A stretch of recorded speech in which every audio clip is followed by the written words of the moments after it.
자, 오늘은 이제 오해와 진실 12번째 시간입니다. 그리고 이제 다음 주가 이제 오해와 진실 마지막 시간이에요. 우리 좀 말씀 제목을 함께 좀 읽어볼까요? 다 함께 크게 시작. 네, 영성 영빨입니다. 자, 영성은 좀 괜찮은데 영빨 조금 표현이 저속하다는 생각이 드시죠? 이제 된소리 사용은 틀려가지고 사실 영빨은 표준어가 아니라 영발이라고 해야 됩니다. 그런데 맛이 안 나잖아요. 그래서 영빨이라고 이게 제목을 지어봤어요. 오늘은 그래서 이 오해와 진실 시리즈 중에서도 이제 우리에게 영성과 영빨이라는 것에 대해서 함께 좀 여러분과 나누기를 원하는데, 여러분은 영빨이 세다 이런 말, 영빨이 세다. 오늘은 그냥 된소리로 좀 할게요. 영빨이 세다. 자, 이러면 여러분 어떤 이미지가 떠오르세요? 보통 일반적인 그런 이미지. 아까 약간 스포당했는데, 네, 우리 첫 번째 영상 한번 틀어주세요. 올라와 올라와 나간다. 할렐루야 할렐루야 할렐루야 할렐루야 풀 들어라 넌 결박됐어 나가야 할렐루야 할렐루야 예수 죽어서 선포한다. 나간다 완전히 나간다. 할렐루야 풀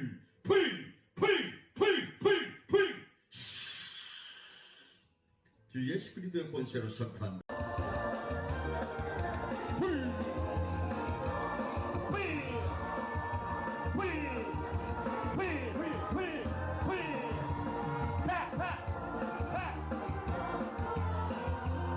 자, 여러분 어때요? 여러분 좀 일반적으로 생각하는 그런 영빨이 세다라는 좀 이미지와 맞으신가요? 저기서 계속 풀 외치시는 그 분이 이 서모세라는 분이신데, 이분이 이제 지금도 선지자와 사도들이 있다라고 하면서 신사도 운동을 이제 주장하면서 이단 정죄를 받았어요. 여러분이 이런 이제 신유, 흔히 말한 어떤 치유, 그다음에 축사, 귀신을 쫓아내는 거, 그다음에 어떤 예언, 어떤 미래를 알려주는 그런 부분들에 대해서, 그런 사역에 대해서 여러분은 좀 어떻게 생각해요? 먼저 이러한 사역들이 반드시 다 이단이다라고는 생각하지 않으셨으면 좋겠어요. 왜냐하면 분명 보편적인 사역은 아니지만 지금도 이 성령의 역사는 아주 다양하게 일어날 수 있습니다. 그래서 우리가 성령님을 굳이 제한해서는 안 돼요. 저런 일은 없을 거야. 이런 것들을 우리가 그렇게 제한하고 그런 것들을 끊어내서는 안 됩니다. 그런데 분별은 필요하죠. 분별은 필요해요. 왜냐하면 정통교회 안에서도 이 사역을 하시는 분들이 있거든요. 그래서 분별이 필요한데, 일단은 일반적이진 않기 때문에 어느 한쪽으로 치우쳐져 있을 가능성이 대단히 큽니다. 그래서 이제 그 교회가 어떤 주장하는 신론이나 어떤 교리나 전통 이런 부분들을 우리가 잘 살펴봐야 돼요. 그래서 여러분도 교회를 다니면서 영성, 영빨이라는 어떤 단어는 분명히 많이 들어보셨을 거예요. 두 단어는 지향점이 사실은 같아요. 근데 먼저 하나씩 좀 살펴볼 텐데, 이게 먼저는 우리가 영빨에 대해서 좀 살펴보기를 원합니다. 과거에 여러분 영빨이 강하다라고 하면은 기도원을 가장 먼저 생각을 했어요. 기도원의 원장님들. 그래서 여러분 기도빨이 강한 그 원장님의 그 기도원의 특징이 하나 있는데, 먼저는 뭐냐면 안찰기도예요. 안찰기도. 여러분 안찰기도 알아요? 좀 반응 좀 해봐. 뭐 안다면 안다, 모른다면 모른다. 왜 이렇게 자요? 여러분 안수기도는 들어봤는데 안찰기도는 잘 못 들어봤을 수도 있어요. 이 안찰이 뭐냐면 누르다, 그리고 찰이 문지르다라는 뜻이에요. 그래서 말 그대로 손을 얹고 기도하는 거, 손을 문지르면서 기도하는 거입니다.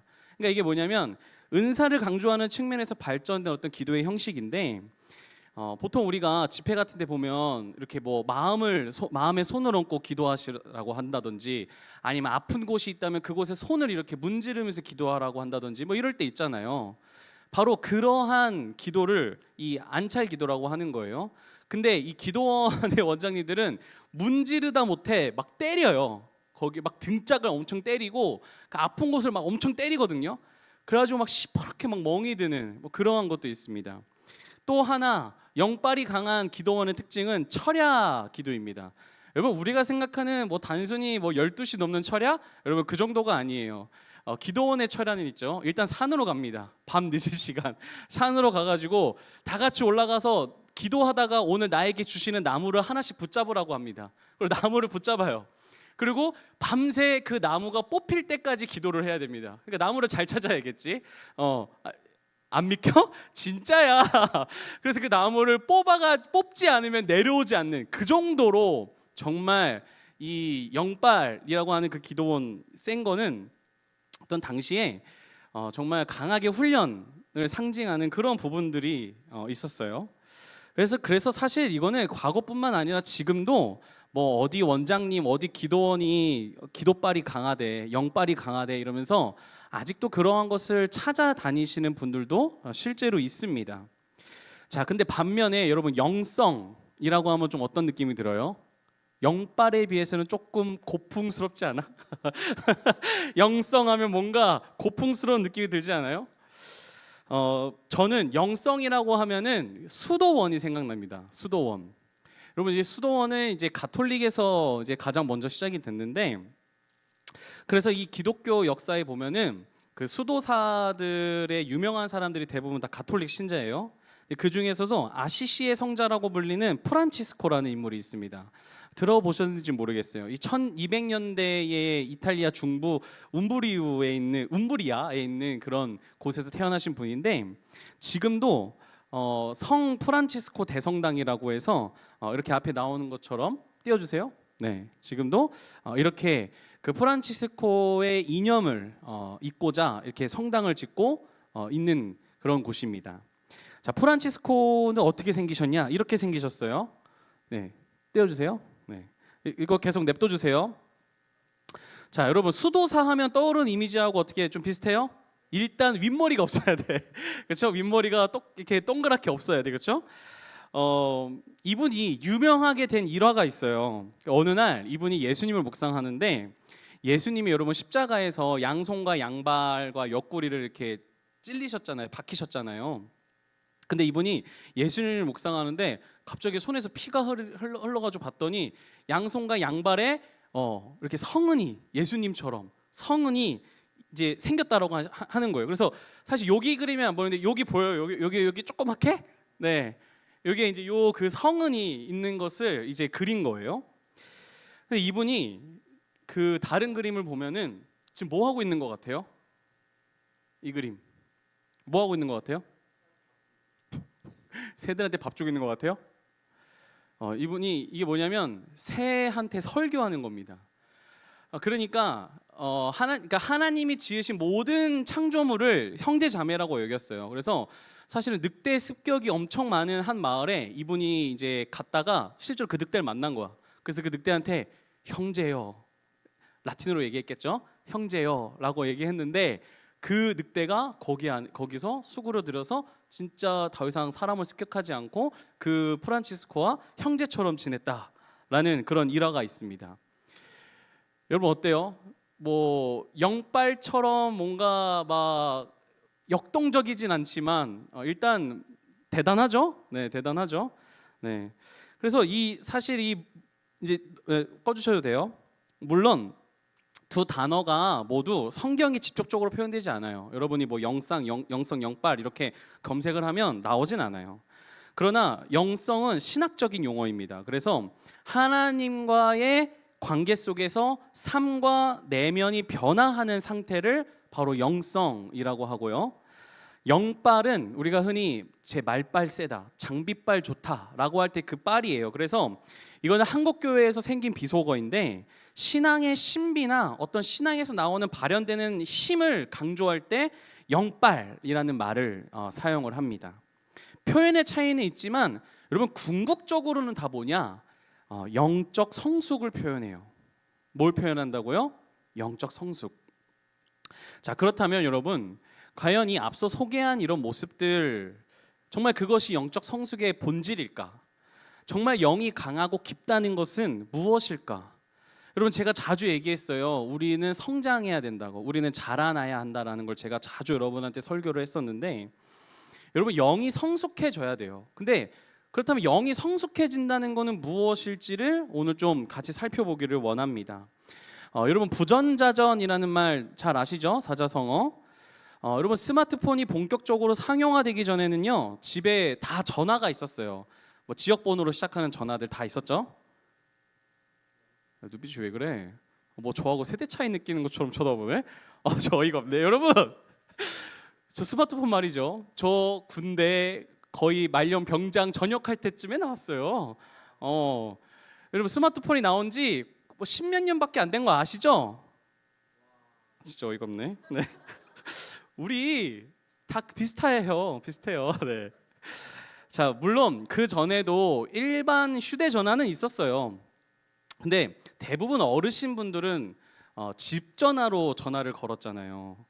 그래서 그때 우리가 이제 자녀인 우리가 전화를 받으면 듣게 되는 단골 멘트가 있어.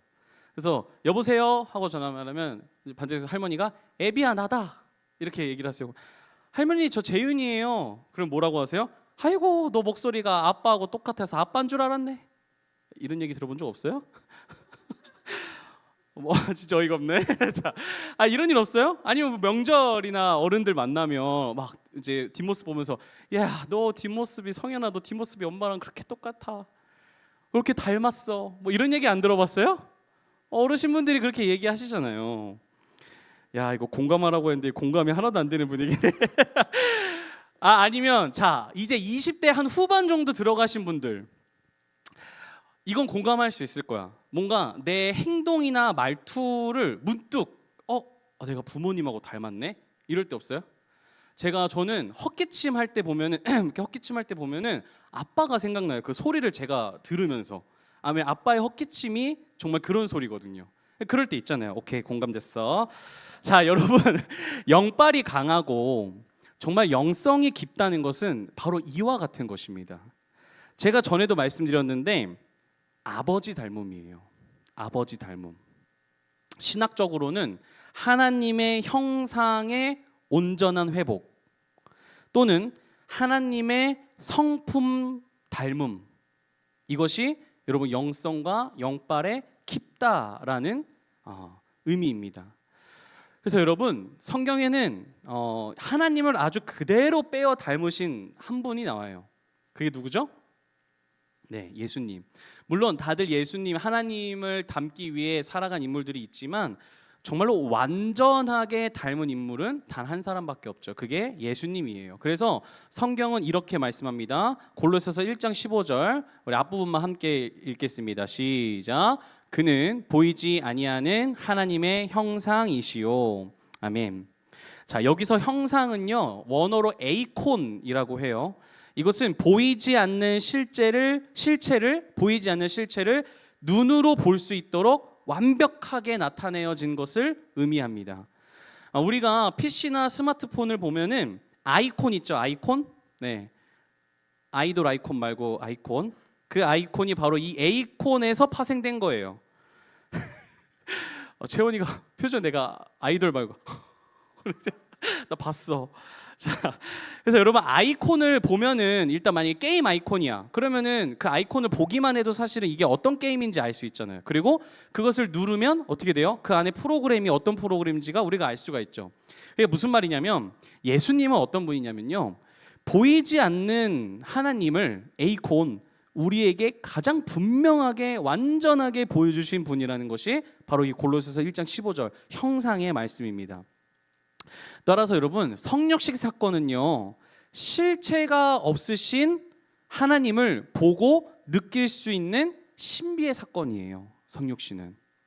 그래서 여러분 우리가 살면서 꼭 한 번은 들어야 할 칭찬이 있어요. 여러분 이 칭찬을 꼭 사모하실 수 있기를 바래요. 누군가 이제 여러분을 만나면 혹시 교회 다니세요? 교회 다니시는 분 같아요. 자, 이러한 칭찬 받아본 사람 손 들어보세요. 오 있어. 자, 그럼 이 칭찬. 와, 정말 예수님 같으세요. 종혁이 들어봤겠다.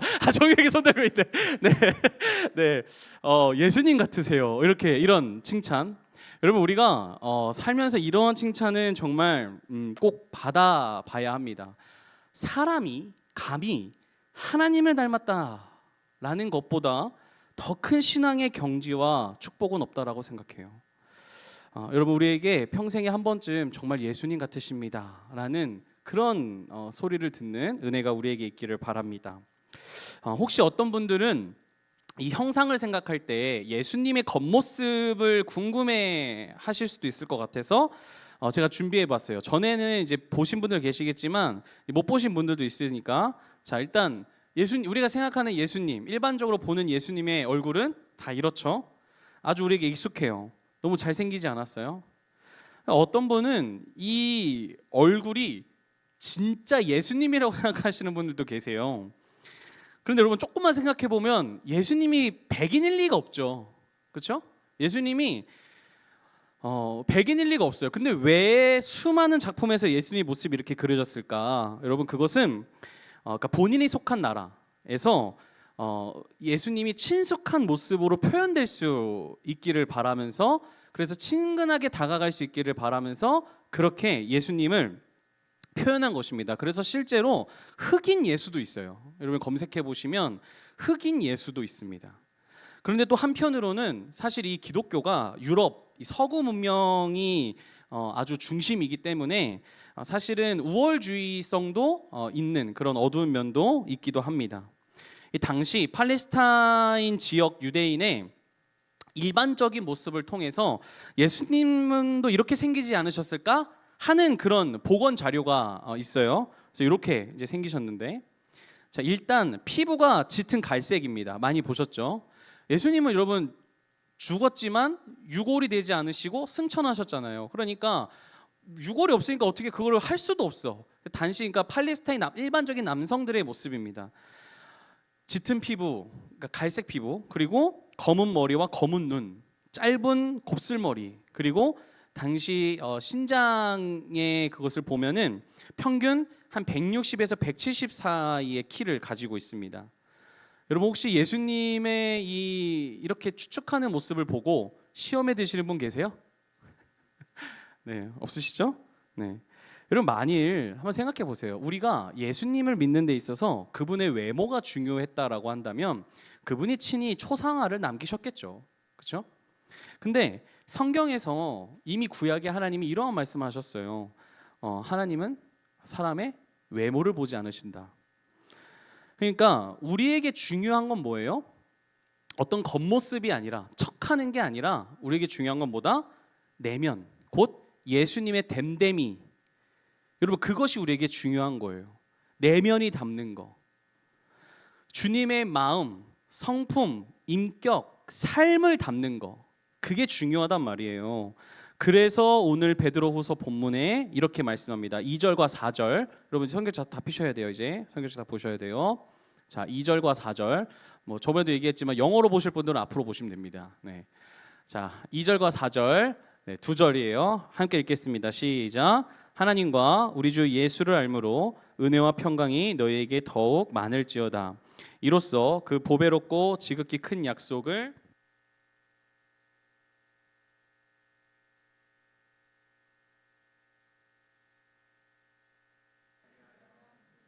아멘. 자, 여러분, 2절 시작에 이렇게 합니다. 이렇게 말씀해요. 하나님과 우리 주 예수를 알므로. 그러니까 하나님과 우리 주 예수를 아는 것이 중요해요. 근데 그게 왜 중요하냐면 4절 마지막에 이렇게 결론이 납니다. 신성한 성품에 참여하는 자가 되게 한다. 우리가 주님을 아는 것이 중요한데 그게 왜 중요하냐? 너희가 다 신성한 성품에 참여하는 자가 되게 하기 위해서 되게 한다라는 거예요. 즉, 믿음으로 구원받은 우리 모두는요, 신성한 성품에 참여하는 자가 되었다라고 지금 말씀해 주시는 거예요. 네, 여러분, 이 신성한 성품을 새 번역에서는 하나님의 성품이라고 했고, 개역 한글에는 신의 성품이라고 번역을 했고, 공동 번역에는 하나님의 본성이라고 번역을 했어요. 근데 저는 이 공동 번역이 가장 원어에 가깝다라고 생각을 해요.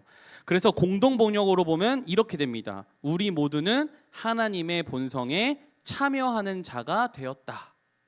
이렇게 되는 거예요. 그 4절 마지막 절이. 자, 그렇다면 여러분, 본성이라는 게 뭘까? 하나님의 본성이라는 게 무엇일까? 그것을 5절부터 7절까지 말씀합니다. 함께 읽을게요. 시작. 그러므로 너희가 더욱 힘써 너희 믿음의 덕의 지식의 절제를, 절제의 인내를, 인내의 경건의 형제 우애를, 형제 우애의 사랑을 더하라. 아멘. 자, 여러분 열거되어 있는 것들을 잘 보세요. 믿음, 덕, 지식, 절제. 화면 띄워주세요. 인내, 경건, 형제 우애, 사랑. 자, 이렇게 지금 열거되어 있어요. 자, 잘 보세요, 여러분. 이 항목들을 볼 때 여러분 어떤 생각 드세요? 이건 나에게 좀 있는 것 같은데 저건 아직 나에게 좀 부족하거나 없는 것 같아. 좀 이런 생각 드시나요? 여러분에게 있는 거 그리고 없는 것들 좀 나눠지시나요? 이것을 보면 무엇 위에 무엇의 무엇을 이렇게 시작합니다. 마치 계단식으로 이렇게 형성이 되어 있어요. 그래서 마치 이 전 단계를 얻지 못하면, 게임으로 따지면 전 단계의 퀘스트를 클리어하지 못하면 다음 단계로 나아갈 수 없는 것처럼 그렇게 보일 수 있어요. 그러나 여러분 앞서 읽은 4절에 그 보배롭고 지극히 큰 약속을 우리에게 주사 하셨습니다. 지극히 보배롭고 큰 약속을 우리에게 주사. 자, 따라서 여러분 이 모든 항목은 지금 하나님께서 이미 여러분에게 다 주셨다는 거예요. 내가 봤을 땐 저건 나한테 있고 저건 나한테 없는 것 같은데 라고 볼 수 있지만 여러분 하나님 뭐라 말씀하시는 거예요? 이미 다 너희에게 주었다 라고 하시는 거예요. 그러니까 믿는 그 순간 이미 이 모든 하나님의 본성을 다 우리 안에 심어 주셨다라는 거예요. 그래서 가지려고 노력해봐가 아니라 너희 안에 믿음으로 이미 주어진 성품이야. 지금 그렇게 말씀하고 계신다는 것이죠. 여러분 마태복음 5장에 보면 저와 여러분을 예수님이 이렇게 표현하십니다. 소금과 빛. 그렇죠? 우리가 빛과 소금 이렇게 많이 얘기하죠. 그런데 여기서 이 빛과 소금이라는 것은 너희가 빛과 소금이 되기 위해서 노력해봐 라고 말씀하시는 게 아니에요. 믿음으로 천국을 소유한 자는 이미 빛과 소금과 빛이 되었다라고 선언해 주시는 거예요. 다시 말해서 우리의 정체성, 원래 우리가 이 땅에 살아가야 할 본래의 정체성을 너희가 회복했어 라고 예수님이 선언해 주신다는 거예요. 그러니까 여러분 잘 보세요. 이것은 엄청난 차이예요. 무슨 차이가 있어요? 소금과 빛이 아직 아니어서, 아직 내 노력이 부족해서 안 하는 게 아니라, 못 하는 게 아니라 내가 이미 소금과 빛인데도 그렇게 살아가려고 하지 않는다는 것입니다. 여러분 안 하는 것과 못 하는 것은요 엄청난 차이가 있어요. 그래서 여러분 신앙생활에서 제일 중요한 게 뭔지 알아요? 나는 원래 이런 성격이야. 나는 원래 이런 사람이야. 나는 원래 이런 거 못하는 사람이야. 나 원래 습관이 이래. 원래. 여러분 이게 여러분의 신앙에 아주 나쁜 것입니다. 이건 아주 잘못된 거예요. 왜냐하면 우리가 예수 그리스도를 믿는 순간 이제 우리의 원래는 뭐가 된 거예요? 네, 빛과 소금, 하나님의 성품, 그것이 하나님의 본성을 회복한 그것이 우리의 정체성인 거예요. 이미 내 안에 하나님의 형상을 준비시켜 주셨고 그것을 회복시켜 주셨는데 정작 나는 계속 무엇을 고집하고 있는 거예요? 옛 모습을 고집하고 있는 거예요. 한마디로 그것은 여러분 못하는 게 아니라 안 한다라는 불순종입니다. 잘 생각해 보세요. 여러분 실제로 그거를 못하는 것 같으세요? 여러분이 하나님의 어떠한 영광을 드러내기 위해 어떤 일을 마주하거나 섬김의 요청을 받았을 때 여러분 그거 진짜 못하는 거예요? 아니요. 정말 많은 대부분, 아니 거의 99.9%는 여러분이 선택을 안 하는 것입니다. 그것을 선택을 안 하는 거예요. 실제로는 못하는 게 아니라 안 한다는 것을 여러분이 불순종을 선택한다는 거예요. 그러니까 여러분의 삶을 잘 생각해 보세요. 나는 원래를 강조하면서 고집 피우고 미루고 타협하는 지점들이 없었는지. 그러다가 이제는 그게 계속 지나니까 나중에는 이렇게 얘기해. 하나님도 다 이해하셔.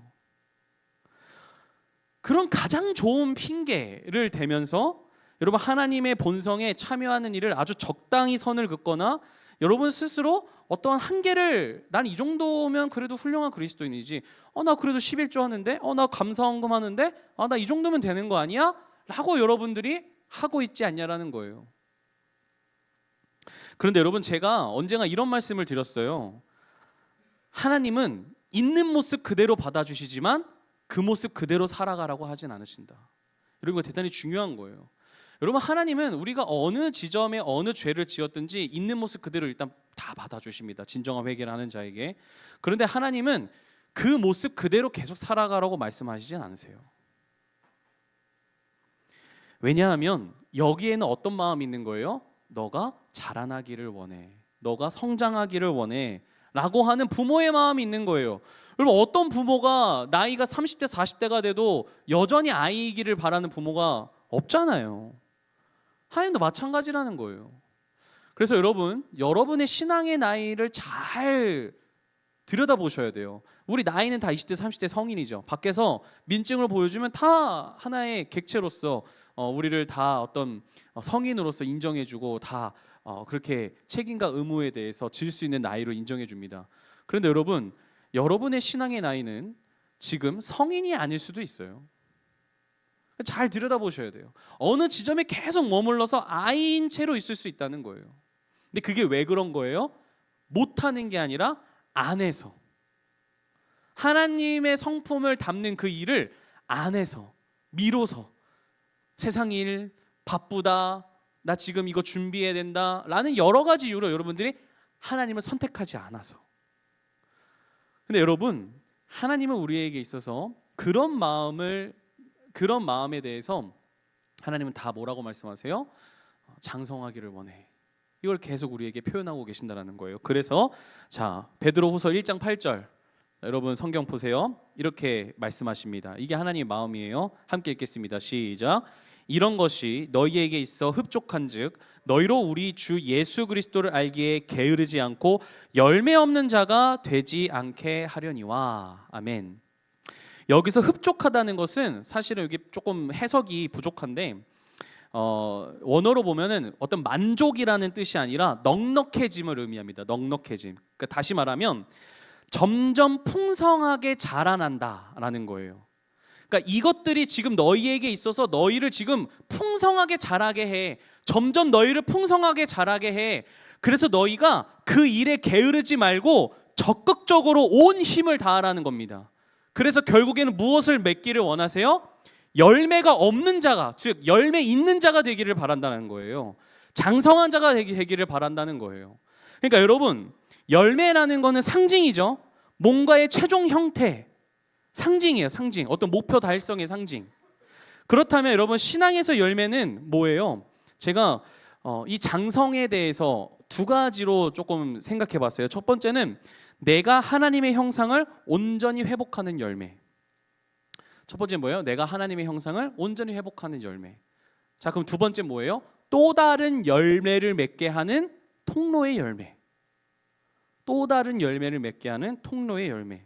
자, 열매 잘 생각해요. 열매는 내가 소유하기도 하지만 다른 사람의 그 열매도 볼 수 있고 또 내가 다른 사람에게 그 열매들을 나눠줄 수도 있습니다. 그래서 그 열매를 통해서 나눠줌을 통해서 더 풍성하고 더 무수히 많은 열매를 맺게 하죠. 그러니까 여러분 하나님은 우리가 그리스도의 형상을 점점 닮아가기를 원하세요. 그래서 온전한 하나님의 형상을 회복하기를 원하세요.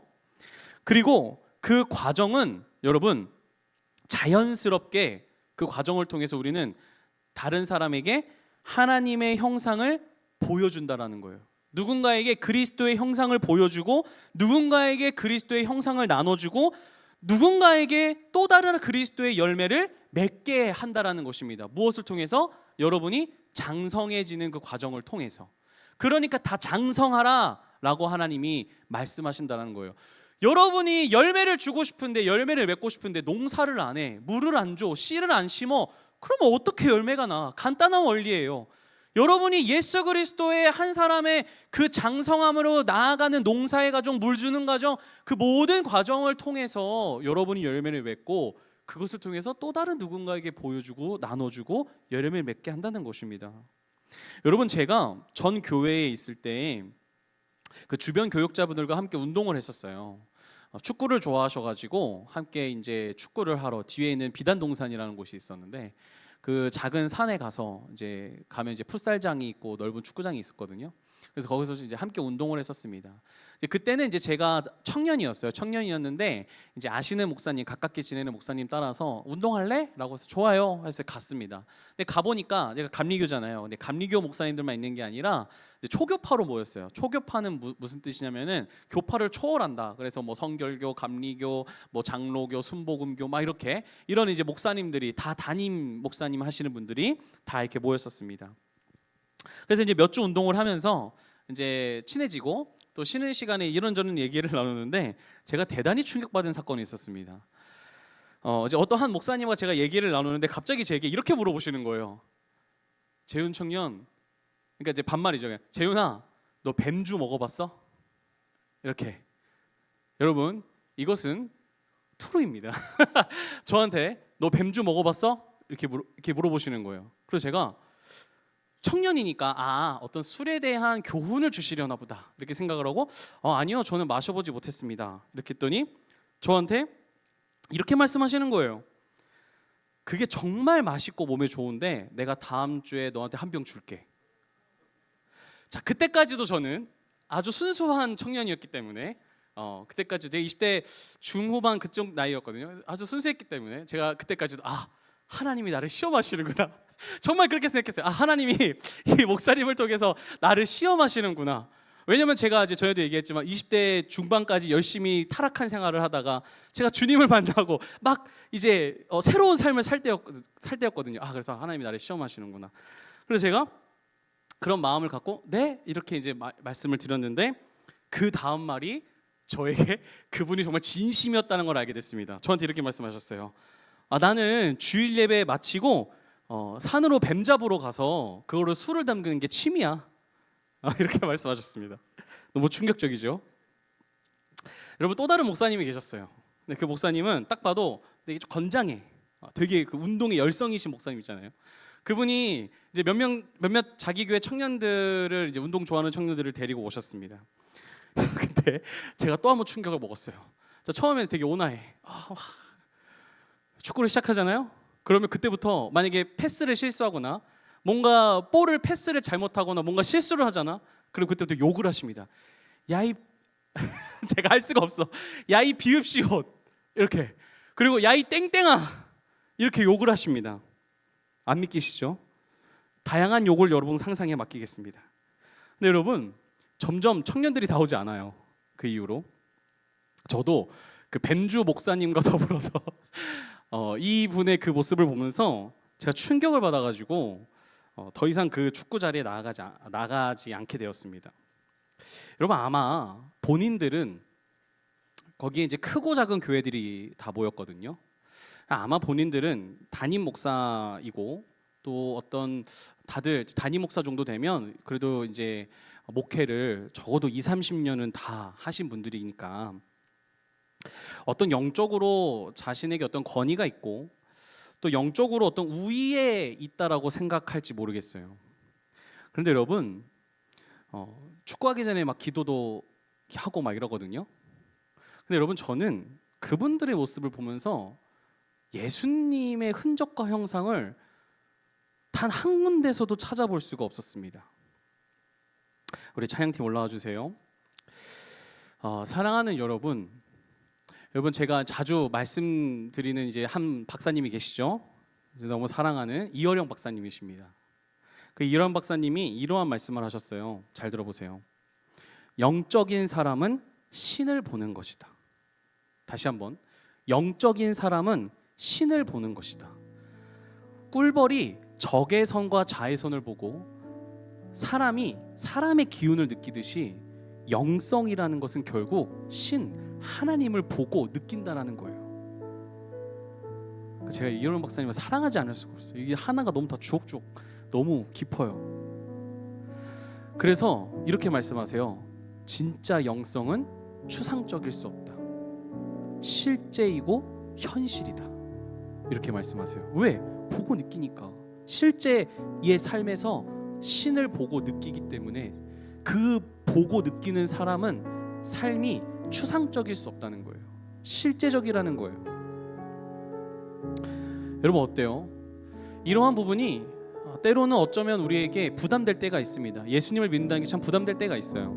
여러분 사회생활도 다 하시고 저도 해봤고 그래서 이 젊은 청년들이 이제 술, 담배, 뭐 이제 교회 오면 이런 것들을 제약하는 것들이 많아가지고 젊은 청년들이 개신교를 싫어한대요.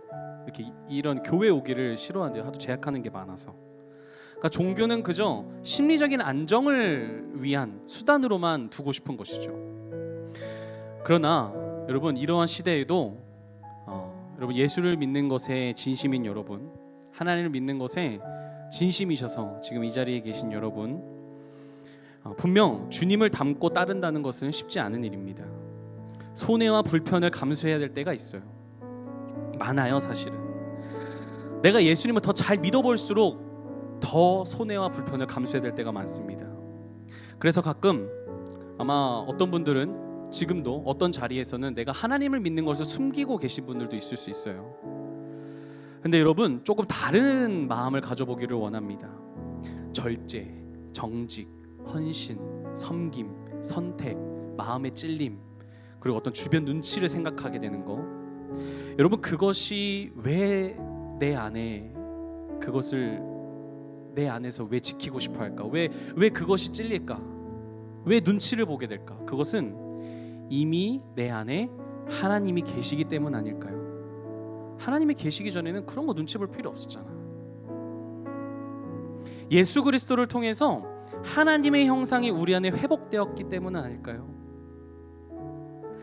그래서 그분의 성품이 우리 안에서 성령 하나님이 작용하고 있는 것은 아닐까요? 그래서 이제는 나다움이 아니라 하나님다움, 그리스도를 닮는 그 살아가는 삶으로 새로운 길이 열렸다는 증거 아닐까요? 물론 우리는 실수할 수 있습니다. 넘어질 수 있습니다. 때로는 나의 미숙한 모습이 다른 사람에게 좋지 않은 교회의 이미지를 줄 수도 있습니다. 그러나 여러분 그런 것을 너무 두려워하지 마세요. 왜냐하면 하나님이 우리에게 주신 성품들은 완성된 형태로 주신 것이 아니기 때문이에요. 우리에게 주어진 것은 씨앗을 주셨고 하나님은 그것을 우리 안에서 열매 맺기를 원하신다는 것입니다. 우리는 열매 맺는 과정에 있는 거예요. 그래서 하나님도 그 사실을 모르지 않으세요. 그래서 여러분 제가 지난 시간에도 나눈 것처럼 여러분 하나님은 우리의 실수와 부족함까지도 합력하여서 뭘 이루신다고요? 선을 이루신다고요. 그 하나님의 자신감을 믿으라고 했잖아요. 근데 여러분이 애초에 나의 그 씨앗을 물도 주지 않는 그런 장소와 삶이라면 여러분 하나님은 아무것도 하실 수가 없으세요. 하나님이 무능해서가 아니라 하나님의 뜻이 여러분을 통하여서이기 때문이에요. 그래서 여러분 진정한 영성은 특별한 장소, 특별한 사람에게 주어진 것이 아닙니다. 여러분 성경의 인물처럼 엄청난 결단을 하지 못해도 괜찮아요. 부족하고 서투릴 수 있어요. 다만 중요한 건 뭐예요? 우리의 일상. 오늘 하나님이 여러분을 나의 자녀로 삼으시고 보내신, 그래서 만나게 하신 그 수많은 장소와 사람 만나는 그 일상, 그 관계요. 여러분 거기서 평생의 그 삶에 예수 그리스도를 담는 그 한 걸음, 그 또 한 걸음이 시작되기를 우리 주님은 바라신다는 것입니다.